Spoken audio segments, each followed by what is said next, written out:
you on the topic, maintain your purpose in God.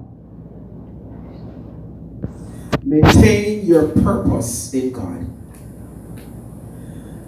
We are all created with a specific purpose. The question is, do you know what is your purpose? Number one. The second question is, are you living according to your purpose? Are you fulfilling the purpose that God has ordained for your life? To answer these questions, you must first know what is purpose.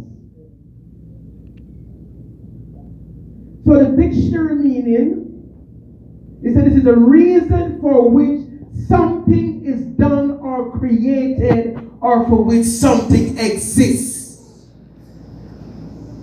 Amen. That's purpose. In a biblical sense, the primary way God speaks to us is through the scriptures. This means that one of the first things you should do to find God's purpose for your life is start searching the scriptures. Amen. Digging the scriptures. In the Bible, we learn to live wisely in God. And that is the first step in establishing your purpose. We have diligently searched the scriptures to know what is God's purpose for our life. You have to know why you are created and what you was created to do. This one thing is sure. Every single one of you have a purpose. Somebody say amen. Amen. The question is, do you know what is your purpose? Amen. Because if you do not know your purpose, you cannot fulfill your purpose, and you cannot maintain your purpose. Sure. So you first need to know, what is my purpose? What was I created to do? What was God's plan for me? Many of you have aborted and compromise your purpose.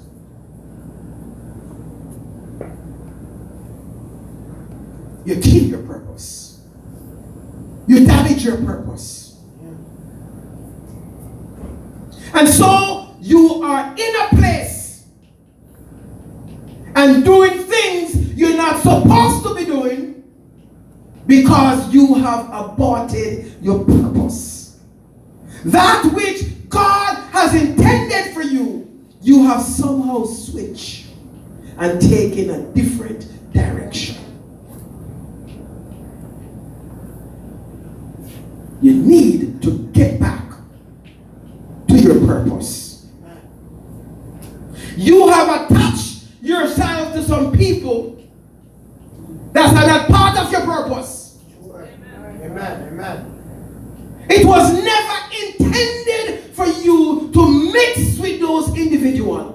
But somehow, because you did not know what is your purpose, you seek company, but the wrong company, and they have led you away from your purpose. Amen.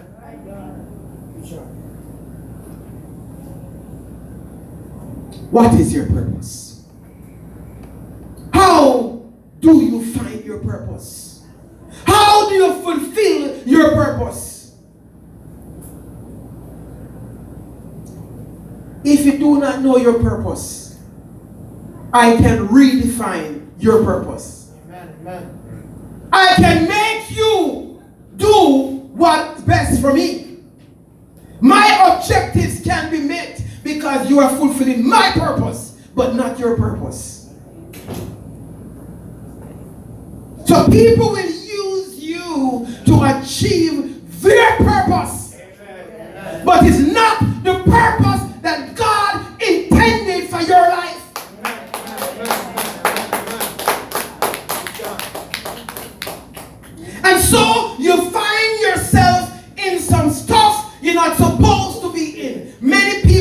find themselves in churches in position.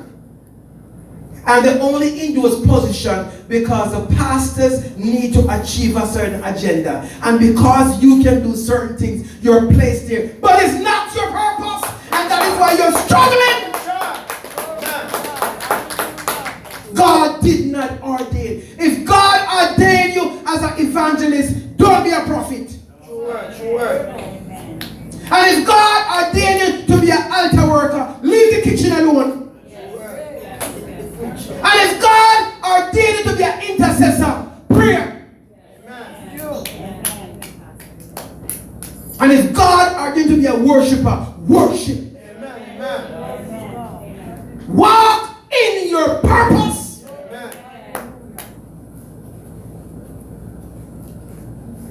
That's the problem in the churches. Since you don't know your purpose, they have assigned you a purpose. And so because you might be okay in the pocket, you're ordained into an office that you have no right being in that office because it's not your purpose. And what do? You cause problem. You pose problem because that is not your purpose. So people get positioned in churches because that fulfill the purpose of the pastor. But that is not God's purpose for your life. That should be a loud amen. Amen. Because you do not know, you find yourself being ineffective. Why would you want to go play the keyboard when you don't know music? It's not the purpose. Leave it alone to somebody who knows music to play the keyboard. You're only going to cause problem because I'm singing in G and you play the F. What is your purpose? In 1 Corinthians chapter 3 and somewhere 6 and 8, it says, I, Paul, have planted, Apollos watered, and God give the increase. Watch it. Paul's purpose was to plant, not to water. Apollos water, not to give the increase.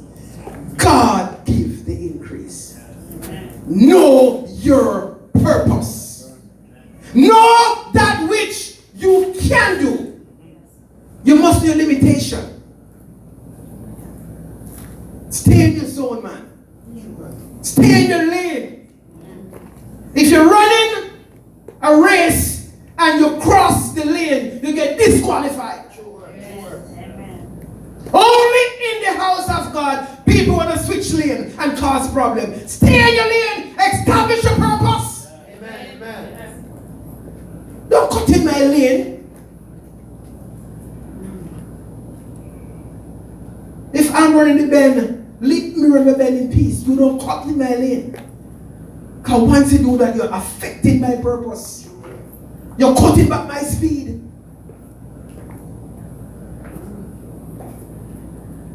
If you labor for the Lord, you will receive a reward. Because you have fulfilled your purpose. See, God has blessed us with various gifts. We just need to know how to use those gifts. We have been blessed with extraordinary spiritual gifts. Words of wisdom, of knowledge, increased faith, healing, gifts of miracle, prophecy, discernment, diverse speaking of tongues, and interpretation of tongues. Those are all gifts that we have been blessed with. Some have received more than one. It is incumbent upon you to use your gift wisely as God intended. Some people will come to this ministry because they heard that I say one or two things that came to pass. And Mr. Claus got healed and he can eat hard food again. Hallelujah. And they say, I'm going because I see a man down there. And then I get so excited that people are coming. And I switch from that which God has ordained for the ministry. All of a sudden, it's prosperity and need to make $1. So when you come to see the man gonna charge you. The gift of God is now tarnished. It was given to you freely to give. Why are you selling it? If God has blessed me with the gift of healing, it's free, it's a gift. I should not charge you because of healing.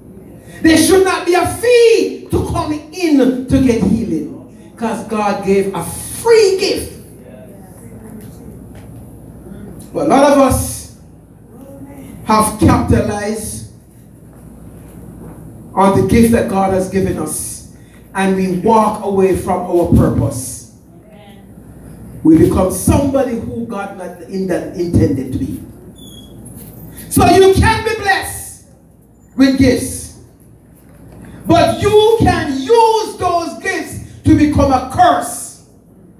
Remember, God does not bless you and curse you. No. You will use those gifts and bring a curse on yourself because you use it for the wrong purpose. Many of us face premature death spiritually. Spiritually, you face premature death because you walk away from your purpose in God. The story is told of the fig tree. And we have heard this story many times over, that Jesus was hungry and he was passing by the fig tree, and he was expecting to find fruits on the fig tree, and he was hungry. The purpose of the fig tree was to bear fruits. So Jesus, knowing that, walked towards the fig tree to find fruits.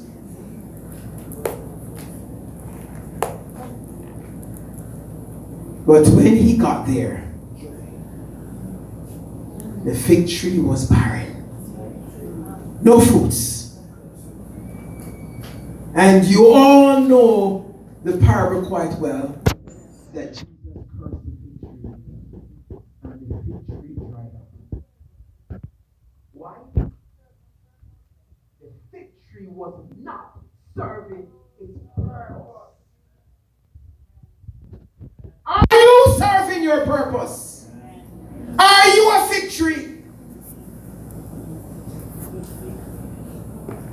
Where is your fruit? Why are you not bearing fruits if you are supposed to bear fruits? That's your purpose. You are not walking according to your purpose. Jesus did not receive any glory from the fig tree. You and I were created to glorify God. Amen. Man's purpose is to glorify God. Amen. The fig tree should have provided for the master. There was no glory. And so the fig tree faced a premature death. Died early. Why? It was not fulfilling its purpose. If you're called to bear fruits, Why are you not bearing fruit?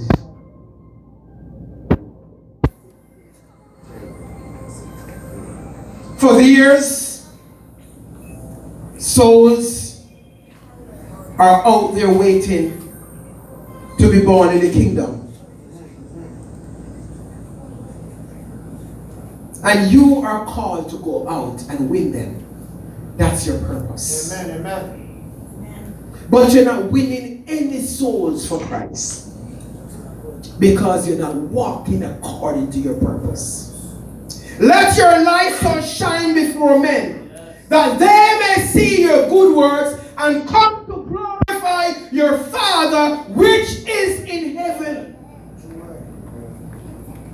But because your light is not shining, nobody can see your work, and God is not being glorified. Amen. Your light is gone out, and God's not getting any glory from you.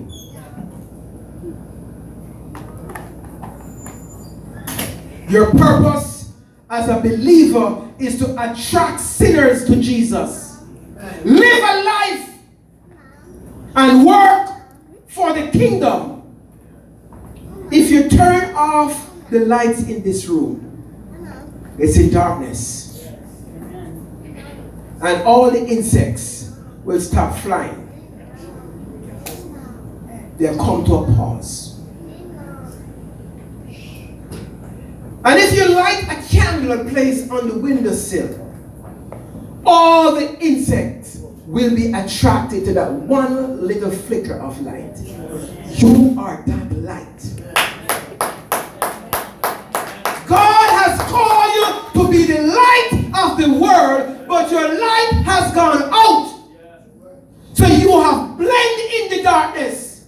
You have now become part of the darkness. You are not walking according to your purpose. You should be attracting people to God. Instead, you are repelling people from God. Your deeds and your action does not reflect Christ-like characteristics.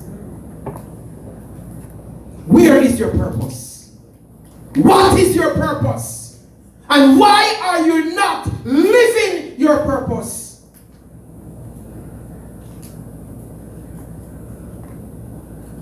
Ye are children of light and the children of day. We are not of the night, nor the darkness. Your purpose is to shine, but your light has faded, and you are now living in darkness.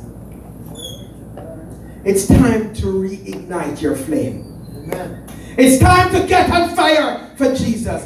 Come out of darkness and enter into God's perfect light. Amen. What is your purpose? I ask you today, what is your purpose? And why are you not living according to your purpose?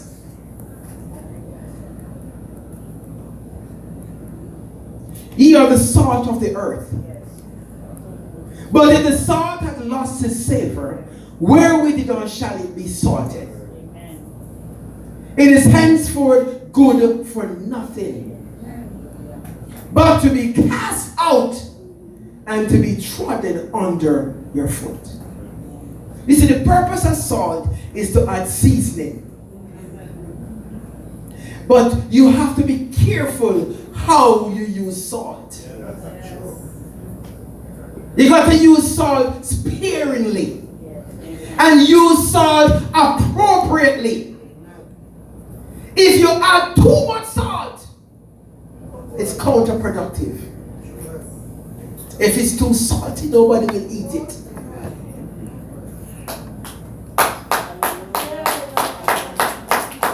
The objective of salt is to attract your taste buds. Amen.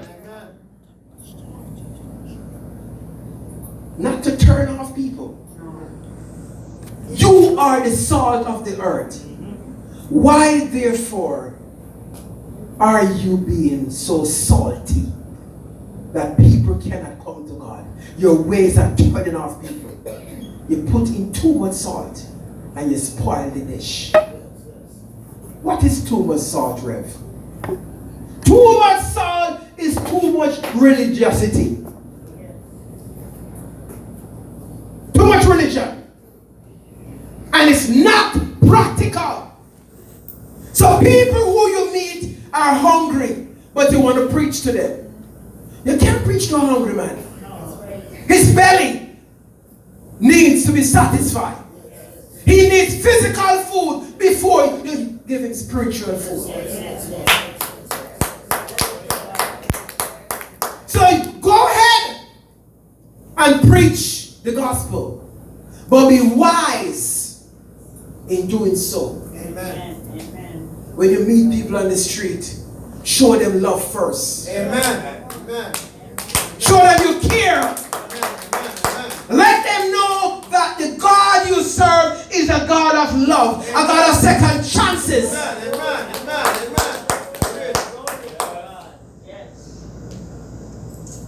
I've never preached to any of these young men, but they watch me. And they saw something in me that attracted them to me.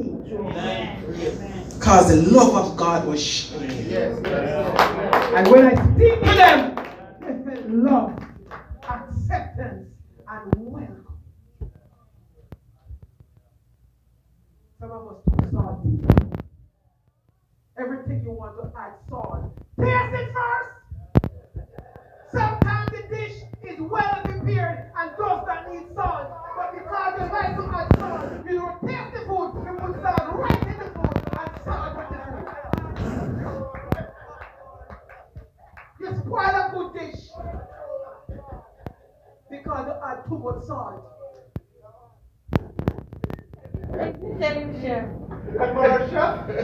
Too much salt? I never approach an individual and start to preach religion. It's a big turn off. Because everybody have their version of religion. That's why most times I don't say I'm a Christian.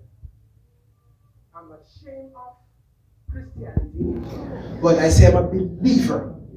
Because Christianity is a religion. And you may disagree with my philosophies. But when I tell you about Jesus and his love, when I give you John 3:16, for God so loved the world that he gave his only begotten Son, that whosoever believe will not perish but have everlasting. I ain't preaching religion, I'm preaching Jesus to you. But some of us too salty. Somebody who knows Jesus already and have walked away from the faith. You can't put too much salt on that one. He's already salted because he had taste of the master. So there's still some salt in his body. Stop putting extra salt on people. You need to know when and what amount. Amen. Your purpose is to establish God in your life. Yes. And if they have known of God, you have to invite them to come back to the fold. Tell them how attractive and beautiful and wonderful it is to serve God. Just a quick reminder. Because they knew of God already. But some of us labor and know every scripture in the 66 book, 1,186 chapters in the Bible. You can know every one from front to back. I don't study and memorize scripture. I apply scripture when the time is right. And I ask God to give me a revelation. That's why God said you're too salty. And I can tell you, maybe if you're too salty, stop adding salt to people. Show love, acceptance, and compassion. And people will be drawn to you. Somebody shout glory. Somebody shout hallelujah. A new commandment I give you, that you love one another. As I have loved you. So you must love one another. By this, everyone will know that you are my disciples if you love one another. See, sometimes the dish don't want salt, the dish want love. Hello? The key ingredient is missing, is love. It's not salt and black pepper, it's love. And as long as you make it with love and put love in it, that's enough. But some of us, when we approach people, we cut the Scotch bonnet pepper and give it to them. So it's bad enough you salt them up, but you pepper them in the process and expect them to come to Jesus. Where's the love? Everything will cease and everything will fail. All the gifts will go, but love, charity remains. I'm going to kill you with love. I'm going to be your lover pastor. I don't care who you are, where you've been, and what you have done. If I say I love God, I have to love you, because God is love. How can you hate your brother who you can see, yet you love God who you have never seen? Doesn't make any sense. Doesn't make any sense. Purpose. Purpose is calling. Will you respond?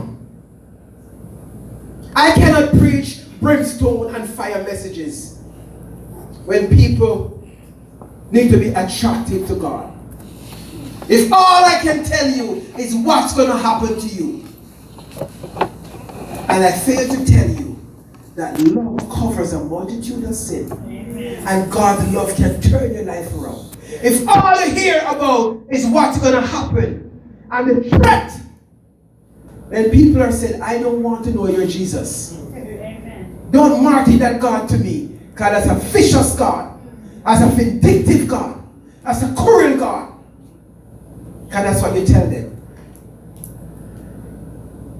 But if you tell them that the Lord is waiting to receive them, accept Him today. Turn your life over.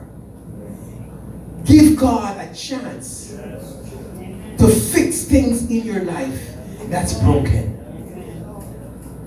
The struggles you're having, you have no clue how to solve them. The problem you're dealing with, you have no answers and solution. But turn it over to Jesus and everything.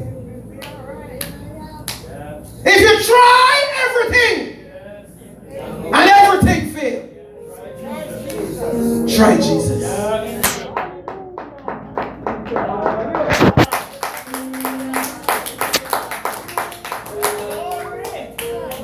Yes. That's the song. Try Jesus. And if you try everything and everything else fails, try Jesus. He never fails me yet. He never fails. He never fails. Jesus Christ.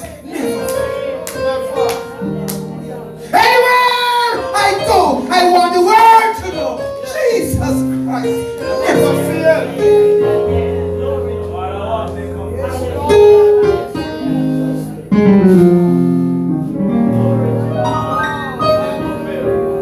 He never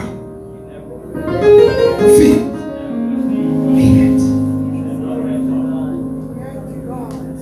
Anywhere I go, I want the world to know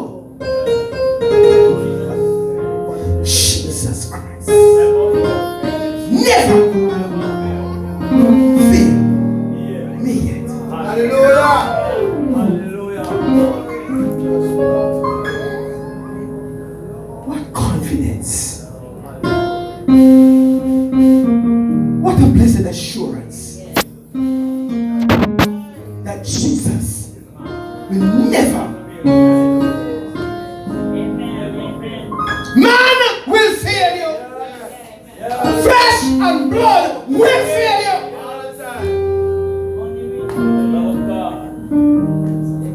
Listen. Blessed assurance. Jesus is mine. Oh, what a fortress. Glory. Veil of his goodness. Wash in his blood. This is my story. This is my story.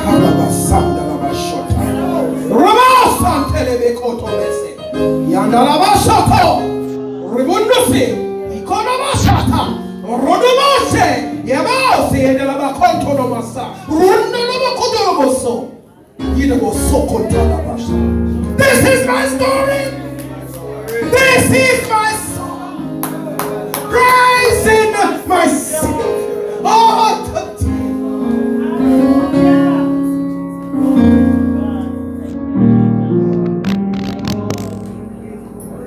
hallelujah. Man will fail you. Your friends will fail you. Your husband will fail you. Your kids will fail you. Your parents will fail you. But Jesus Christ never failed me.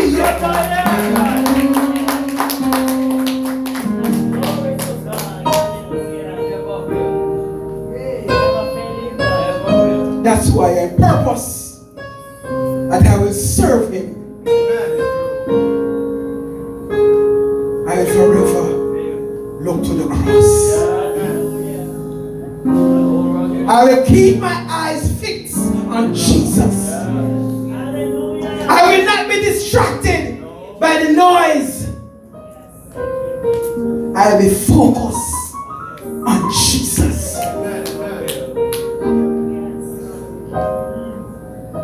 He said, turn your eyes upon Jesus.